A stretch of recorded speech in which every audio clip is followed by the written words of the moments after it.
2102 CON local renovation by Terrario Arquitectura in Madrid, Spain.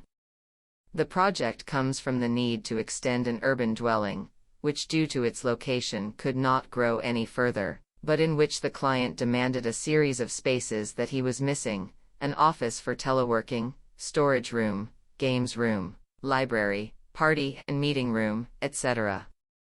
The acquisition of these premises as an extension of his home led to the relocation of part of the housing program, giving rise to a space reserved for everything that is extra, for everything that is out of the ordinary. The 80 square meters space includes in its design small pieces of program that are arranged along the irregular perimeter.